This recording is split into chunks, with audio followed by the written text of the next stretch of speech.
Hello, here we are today, and we're going to look at Genesis chapter 16.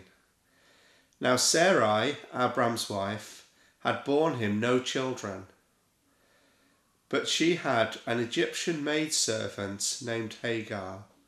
So she said to Abram, "The Lord has kept me from having children. Go sleep with my maidservants.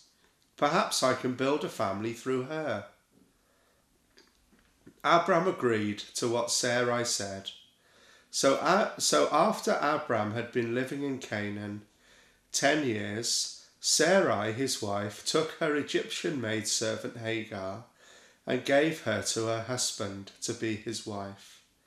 He slept with Hagar and she conceived. When she knew she was pregnant, she began to despise her mistress. Then Sarai said to Abram, "You are responsible for the wrong I am suffering. I put my servants in your arms, and now that she knows she is pregnant, she despises me.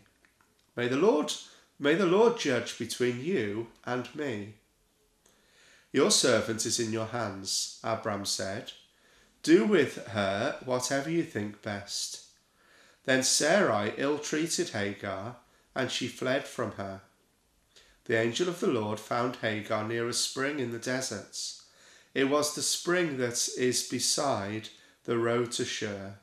And he said, "Hagar, servant of Sarai, where have you come from, and where are you going?"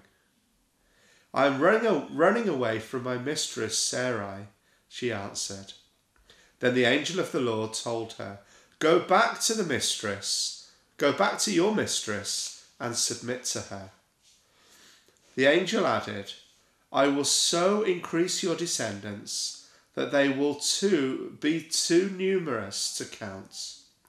The angel of the Lord also said to her, "You are now with child, and you will have a son. You shall name him Ishmael, for the Lord has heard of your misery.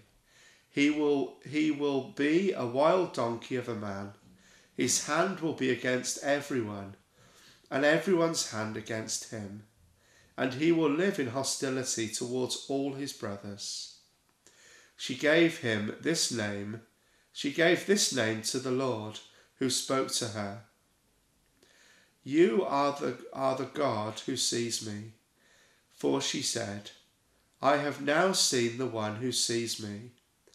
This is why the well was called Beer Lahai Roi. It is still there, between Kadesh and Bered. So Hagar bore Abram a son, and Abram gave the name Ishmael to the son she had born. Abram was 86 years old when Hagar bore him Ishmael. Well, see here that's when Abram slept with Hagar, immediately she conceived. And then that created problems between Hagar and Sarai. Hagar ran away, and then she was told to come back. It's good, isn't it, to recognise that sometimes we do things wrong. We do go in directions that perhaps we shouldn't go in. But you know what? God is always gracious, and he always welcomes us back.